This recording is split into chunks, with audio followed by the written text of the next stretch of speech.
यह है फीनिक्स। यह एक छोटे से सैपलिन जैसा दिखता है, लेकिन इसके निर्माता जोर देकर कहते हैं कि यह एक विमान भी है। यह मानव रहित विमान का प्रोटोटाइप है। विंग्स और टेल अब भी गायब हैं, लेकिन इसके बावजूद पहली टेस्ट फ्लाइट की तैयारियां जोरों पर हैं। इस हैंगर में फीनिक्स पहली बार उड़ान भरेगा। क्या यह सफल होगी?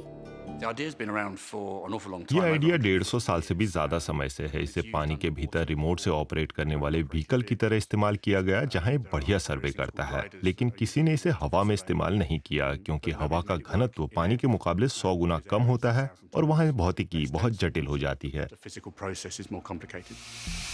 फीनिक्स में बेहद हल्की गैस हीलियम भरी गई है। बाहरी सतह का मटेरियल खास तौर पर विकसित किया गया है। मटेरियल को हल्का भी होना चाहिए और अति गतिशील हीलियम को संभालने लायक भी।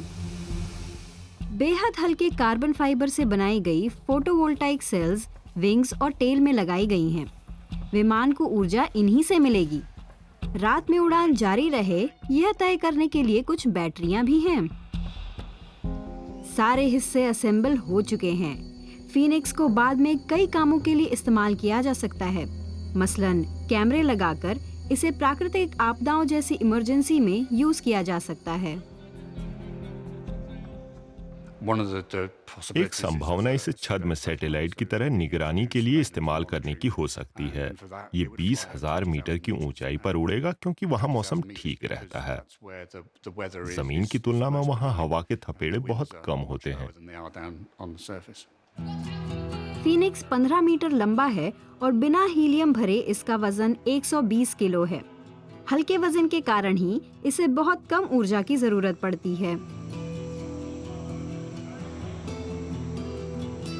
एक बड़ा फायदा यह है कि इसमें कोई इंजन नहीं है, लिहाजा इसे किसी ईंधन की जरूरत नहीं पड़ती और यही मकसद भी है, इसे महीनों तक हवा में रखना। फीनिक्स तुलनात्मक रूप से काफी सस्ता है। यह कथित वेरिएबल फ्रीक्वेंसी ड्राइव के साथ उड़ता है। हीलियम हवा के मुकाबले हल्की होती है और यह फीनिक्स को ऊपर उठाती है। इसके तले में 2 कंप्रेसर हैं जो बाहरी हवा को भीतर खींचते हैं और फीनिक्स के भीतर लगे बैग को भरते हैं। बाहर से जितनी हवा खींची जाएगी, विमान उतना भारी होगा और नीचे आने लगेगा।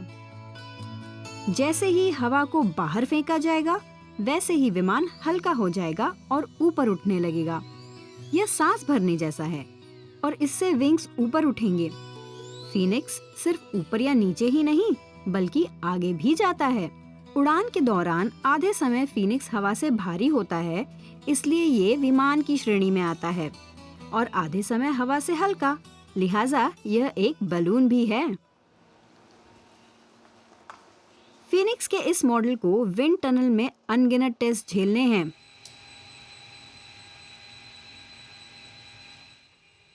एंड्रयू एरोडायनामिक्स के जिम्मेदार हैं और वे लगातार इसे बेहतर करना चाहते हैं। लेजर और धुएं की मदद से रिसर्चर ये देखते हैं कि मॉडल के आसपास हवा का प्रवाह कैसे होता है।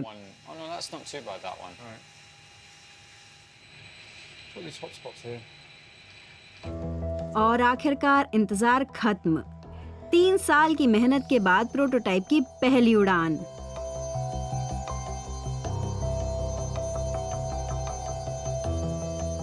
और ये सफल रही। 120 मीटर लंबे हैंगर के भीतर फीनिक्स हवा की लहरों पर उड़ान भरता है। अब 5 साल के भीतर अगला प्रोटोटाइप तैयार करने का इरादा है। वह इसके मुकाबले 4 गुना लंबा होगा और उसे 20,000 मीटर की ऊंचाई पर इस्तेमाल किया जा सकेगा।